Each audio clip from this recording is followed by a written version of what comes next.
Welcome to the Man of War podcast. My name is Rafa Conde, and of course, I am a man on a mission here to transform you into a modern day warrior, a man of action, a man who steps up into the heat of battle, come hell or high water, a man who walks around confidently, and more importantly, a man who executes in all facets of his life. Now, when we talk about the warrior lifestyle, the way you live, the way you perceive life. I always talk about a man who has his armor on, who dons his armor and is walking around life ready for anything that life throws at it, right? We're talking about men who wear the helmet, the combat helmet, who wear the guard brace, who wear the placard, right? Who wear the shoulder pads.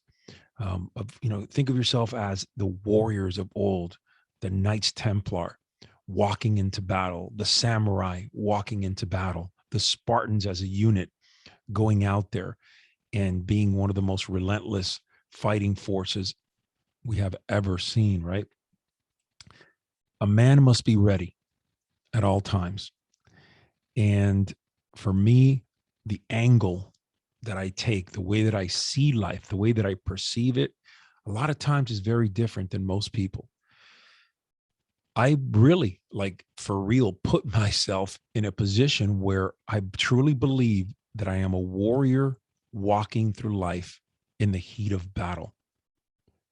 I wake up in the morning. I have my routine, my warrior hour, right? Which was, I talk about that all the time, and I break it down in my new book coming out soon. And, it's important to give grace.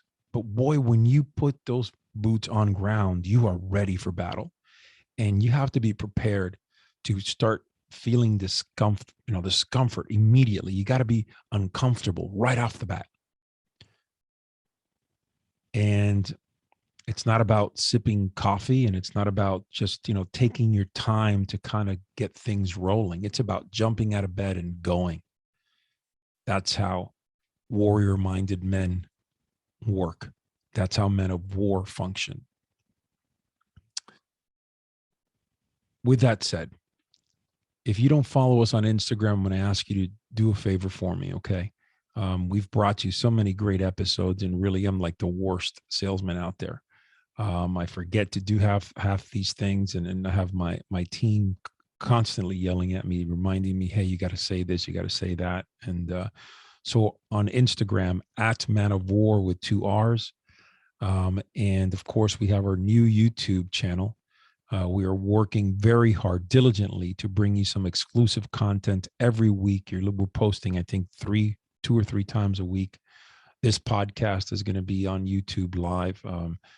So it's good things that we have going on here with YouTube. It's youtube.com/Man of War. Very, very simple. Okay.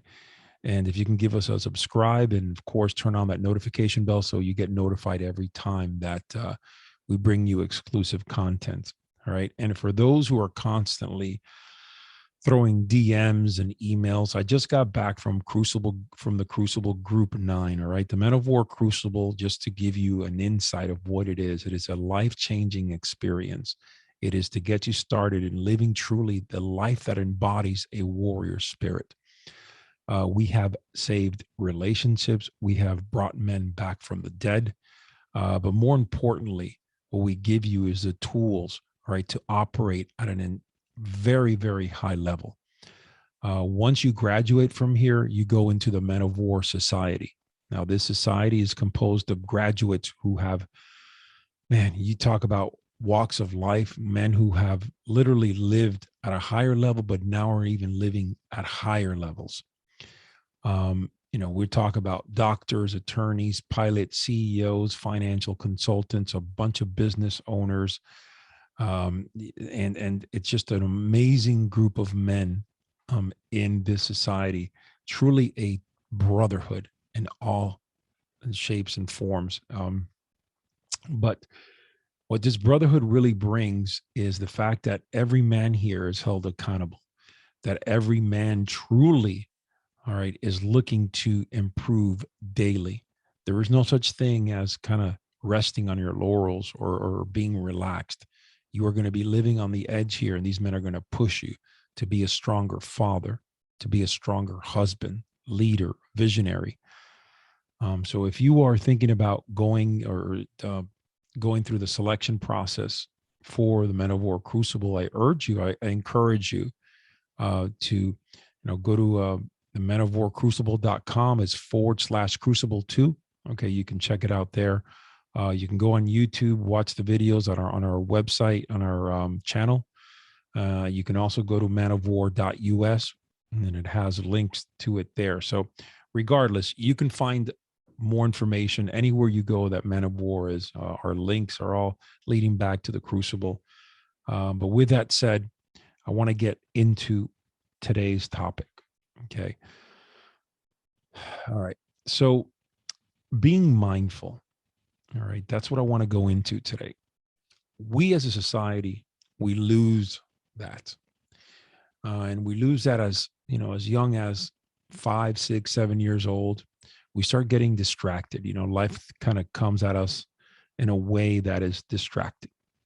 We're constantly taught to multitask, doing one thing, do another, do 3 things at the same time. And you just have a whirlwind of things that you're doing, and you're never really focusing on one thing. To me, there is a lot missing there. When I started Zen Buddhism years ago, one of the things that the Roshi taught me was, you want to live in a way that you can be deliberate in your actions, that your actions have purpose. When you walk, you need to be deliberate. When you speak, you need to be deliberate. When you are doing something, whatever it is, whether you're writing, whether you're typing, you have to be in the moment, and you have to be deliberate, because without being deliberate, there is no purpose behind it. You have to know what you're doing. You have to feel what you're doing. It's a sense that goes a lot deeper than just realizing that what you're doing, it's actually becoming it. Being mindful literally is, there's a word in Japanese language that has been used in the martial arts for many, many years. It's called Mushin, right? Mushin is the basically it's no mind. It's being so clear and so present that there's nothing else but your breath, nothing else but the way that things are happening in front of you. You're not thinking about other things. You are not floating around in la la land. You are not jumping around in some other planet. You are so present and so focused that your breathing becomes you, or vice versa. Now, in combat, anyone that's ever been in combat, whether you're a soldier, whether you're a police officer, whether you are, we go back hundreds, thousands of years from all sorts of the warrior cultures, the knights, the Spartans, the samurai, Zulu warriors, Celtics, Vikings. To go into combat when you were distracted was a very bad thing. A lot of times, and you can look this up.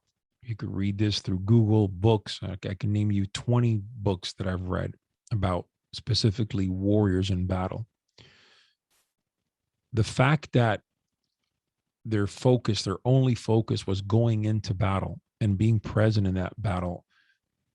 I don't think we have that type of mindset in our day and age now.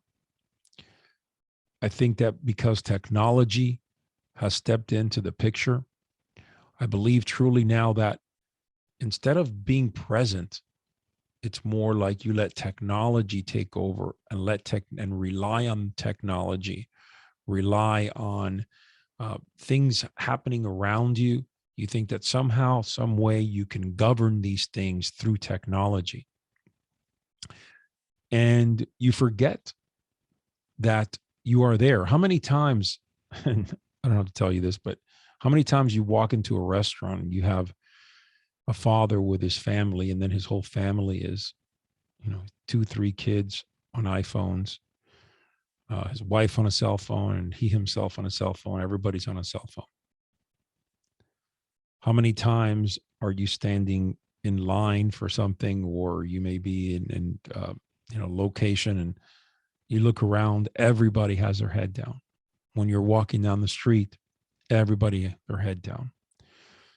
These people are, like I stated a minute ago, living through technology, and they're letting technology be present, but they're forgetting about themselves. And that's the state that we are in right now.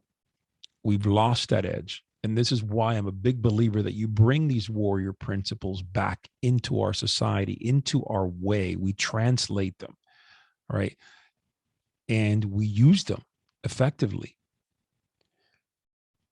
Mindfulness is one of those, right? Being present here, right now, not somewhere else, not on an island somewhere, not thinking about when you're going to get laid, not thinking about, that person called you a name, not thinking about you missed a bill, collectors calling you, you're sick, all these things that go through your mind, right? On a daily basis for some of you. So when I look at that, and I studied this going into writing this book, I really dove, man, into that whole world of being mindful and being present. And all I could remember training in martial arts, being a police officer, and all those times where if I had drifted into space or I had been thinking about other things, I could have easily gotten jammed up. Running a martial arts school, um, being a police officer, uh, all these things that really, when you step back, if you're not present as a martial arts teacher, teaching your class and dealing with them and showing them, people can see that, right? Immediately. Same thing as being a police academy instructor. If you're not there and you're in La La Land, you've lost it. You've lost the respect of the cadets, and you've lost respect from some of the other instructors there. Because when you are teaching, you have to be all in. You have to be focused on the students. Now, as a police officer, you got to be there. You don't have the time to be sitting around in La La Land, or whether you're in your patrol vehicle, whether you're conducting a drug transactions and buy bust, or whether you're, doing a search warrant, or whether you're just patrolling the area or speaking to someone. You got to be on point. You have to be completely present. I'm a big believer that a lot of times, and this is something that I hate to bring forth, but I'm very confident saying this based on everything that I have studied in the research. We could have saved some lives had these police officers, had these soldiers, firemen been a little bit more present,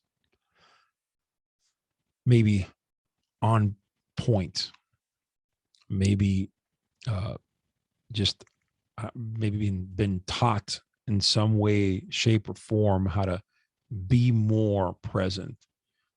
And it's sad because, I know there's been so many. I mean, specifically, I can go back to the guys in New York where, they were shot dead in their police vehicle. They didn't even have time to go into their holsters.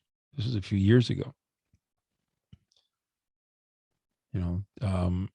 Maybe, their awareness level, their mindfulness of being present and being aware of themselves and their surroundings and focused on what was going on, that could have saved their lives. But, with that said, that's neither here nor there. What we're going to do now is I'm going to dive into how you can be more present in your life and why it is so truly important for you as a man of action, a man of war. And let's start right off the bat. One of the most important principles that you can use, and you could actually in your life add it right here and right now, okay, is the principle of realizing what you're doing, stepping back at the moment and realizing what is happening. Like, you need to think for a second. Sometimes it takes a second for you to kind of get to a level where you just need to step back and then acknowledge what you're doing. All right. It's a simple process. You just have to take a breath and realize what you're doing. What are you doing? I am here. I am typing. I am walking.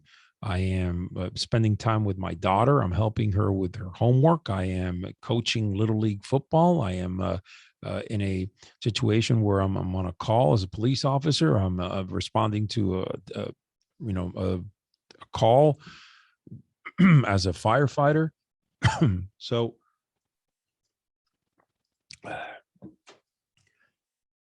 this is where we go. Once you realize that, understand that the human body, we're not meant for multitasking. What I mean by multitasking, I don't mean like doing something and then like maybe partially doing something else. I mean, that's not what I mean. I mean, you can't truly focus dynamically and be all in on more than one thing at a time. It's not going to happen. There is a confusion out there where, oh, you got to learn how to multitask. Well, if we go back, and I started this podcast by talking about being deliberate, having purpose behind your actions. There's no way in hell that you're going to be deliberate and have purpose behind your actions if you're trying to multitask constantly. The way that I look at it is multitasking a lot of times is giving half-hearted efforts across whatever tasks you're doing. You got to be all in. And being mindful will help you do that. It'll literally help you be all in because you're so hyper-focused on the task at hand of whatever you're doing that you're almost blended into it. You're almost become part of it. I mean, that's the idea. I mean, you can go back to any of the Zen principles, and it's literally becoming one with your breath. Well, I talk about becoming one with whatever you're doing. And I'm talking from as static as just sitting, becoming one with your breath, to in combat, in a hyper violent situation, protecting your family, playing sports, going into a martial arts tournament and fighting against an opponent. And we can go on. But my point is that you need to be one with, you need to be so in that your focus and your mindset is just about that you're doing. Now, we talk about slowing down, right? And one of the things that we have in law enforcement is, slow is fast, right? Fast is slow, slow is fast, fast is slow. I'm not a big believer in that when it comes to tactical training. However, I understand the principle behind it. It's kind of like, hey, man, slow it down, kind of go at the best pace that you can, but don't speed it up too fast that you can't handle it. I think that's very applicable here to being mindful, to be honest. I mean, I think that is a good way to look at things. Sometimes you need to slow down. Don't slow down to where you're taking a nap, but slow down to where you can start acknowledging what's going on. Slow down enough where you can just take a breath and sometimes, believe it or not, absorb the beauty around you. I can't tell you how many times I have gone running when I travel. And for me, one of the most important aspects of when I go and I travel is to get out, run around the areas. I love to run in new places. I just took my son to Tampa not too long ago. And And basically, I went out of the hotel, and then for a couple of days I was there, and I ran it was downtown. It was such cultural, such cool. It was a real cool downtown area. I loved it. Normally that's what happens. I go out there, I go into a hotel when I'm traveling or whatever, and I try to go out and run and kind of get a good feel for the environment around you and absorb the beauty. And I can say that I really lock in. I'm very much about that one point, that mindful um, time when I'm running out there and I'm experiencing new things and I'm taking them all in. That's kind of like the way you should always be in life. Even though you've seen the same thing over and over again, you should always treat it like it's the first time you've ever seen it. Now, I'll tell you what, with what I just said right there, I have saved marriages. I have saved relationships that at one point or another were done. But just the reality of understanding that you can't just see things as a perspective. You can't see things the same way over and over and over again. That's how you get bored, demotivated. So you have to change the perspective. And by changing that perspective, lets you kind of adjust your mind a little bit and gives you that room to be present. See, sometimes what you see with your eyes kind of repels you and you want to stay away from it. So you start thinking about other things and you start figuring the way out. And then that mindfulness disappears. But when you can change the perspective and attack what you're seeing from a different angle, it may give you that opportunity to just relax yourself and be completely present because you're seeing it differently. It's almost like you're tasting something for the first time. And changing your perspective, that's something that you can do all the time. And I do that all day long. When I sit down and I have things to do in front of me and they just, the whole world just feels like it's collapsing around me. I have, my team asking me here, other team asking me here, this, that, whatever. And I get pulled all over the place. I come back to center, and I want to talk to you about that in a second here, coming back to center. But when all this goes wrong and things, and you can't control yourself, you need to take that breath and then just boom, right? Go back to that center. Now for me, that center and the way that I've always been taught is usually about 3 fingers below your belly button, below your navel, right? And that's where the center of your body is. You use that a lot in Aikido, right? In Japanese martial arts, really in every martial art. Some of them talk about it more than others, but it's moving from the center of your body when you throw a punch, when you throw a kick, when you connect with doing a good shoulder throw or a takedown. Everything should come from the center of the body. And that center is where you should always be recovering to. Right. And so if you're all over the place, going back to having 10 tasks at once, if you're all over the place, you need to then change your perspective. It gives you an opportunity to come back to center and reassess it. So it's just a different way of looking at it. And truly, if you look at something from a different way, you will be completely surprised how different truly it is. And so much that you've missed in the past. Because as you know, as human beings, we're constantly making assumptions. We are constantly just not even seeing with our eyes. We're just like kind of, we're looking at things. We're not really seeing and evaluating and taking in.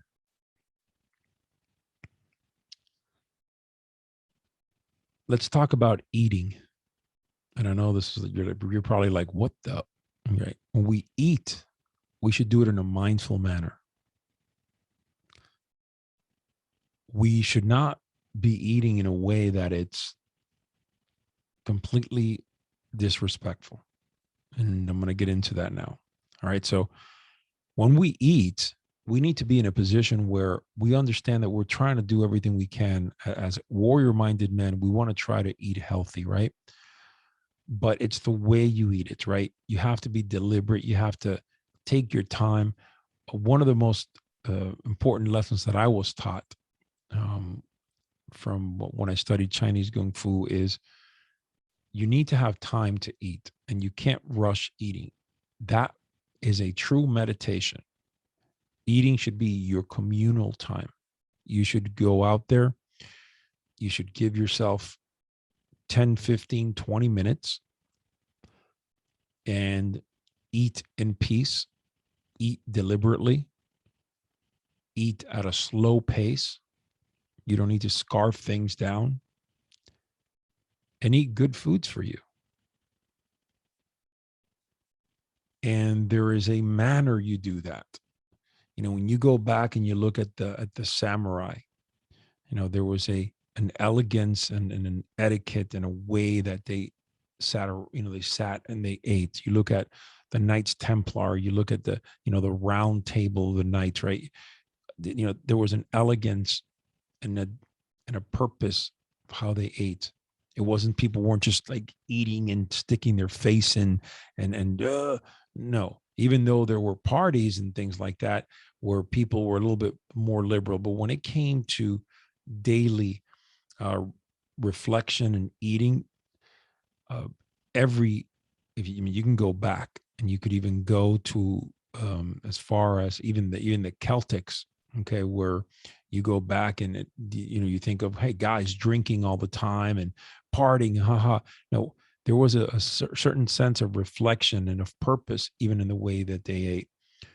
Knights Templars, same thing. They were very, very much about eating and being thankful and giving grace at the table when they broke bread. So my point is, when you eat mindfully. It's what you're absorbing in your body. And a lot of times, if you eat mindfully, you'll eat a lot less.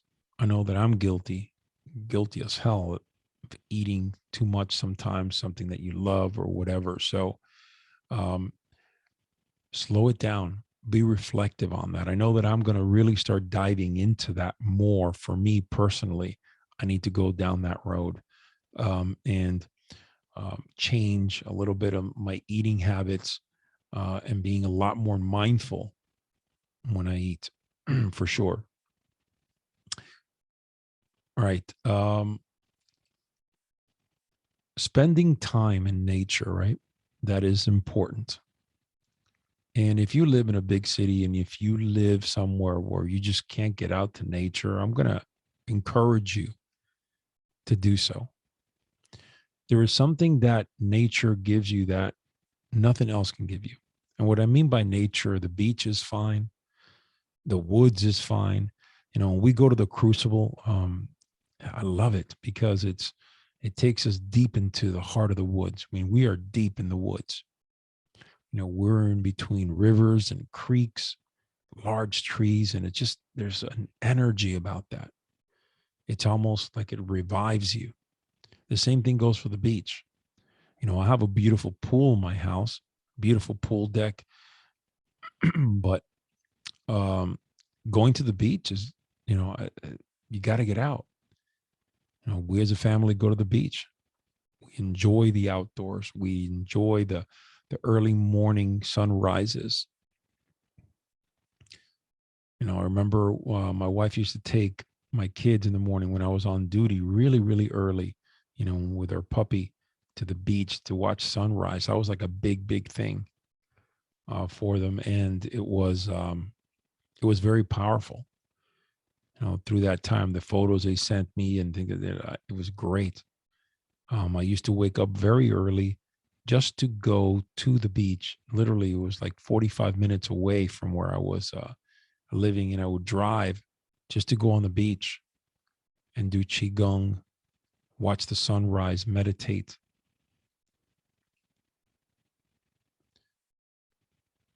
Very powerful. Very powerful. These are ways that you can, these are elements and principles that you can use to bring that mindfulness back to your life. And it doesn't take that much. It doesn't really take that much. But I'll tell you, in the end, if you make the commitment to start living a more mindful life, I can guarantee you with everything in me that you're going to be stronger in every facet of your life, truly. And it's not so much in the end, when I look at this, it's not so much about the fact that it just clears your mind and it gives you that edge, but it's more about that you start really feeling like you are bonded to nature, that you are bonded to this world that we live in, that there's a connection. It gives you a sense of purpose. To translate that, it gives you a sense of, if you're being a father, it gives you a sense of being a better father or a more committed father. If you're a husband, a sense of more a committed type husband, a man who is willing to do what he needs to do for his woman. When you are training out there, you're there for a purpose. You're honing your mind, your body, your skill set. There's just a purpose behind it. To achieve this mindset, this way of life, it's not something that you can do overnight. But I'll tell you, it is something that you can absolutely get to. Without a doubt, you can get to a level where you've seen a tremendous improvement in a week. Step by step by step by step. Finally, meditation. Meditation to me, as far as sitting in Zen and Zazen, has been life-changing. And I would recommend it to anyone that's looking to start really feeling like they can be present in everything that they do. I'm not going to get into all the details of Zazen. I've done other podcasts that we talk about meditation and how we sit, and I've even given instruction. Look that up. Okay, it's probably around episode in the 90s or something like that. All right, guys, listen. This is the time in your life to start making changes, to start changing the way that you think, to start changing the way that you act, and really to start living a life that embodies this warrior spirit. The question is, can you commit? And are you ready to step in? Because once you step into this warrior lifestyle, you will never go back. Never go back. All right, guys.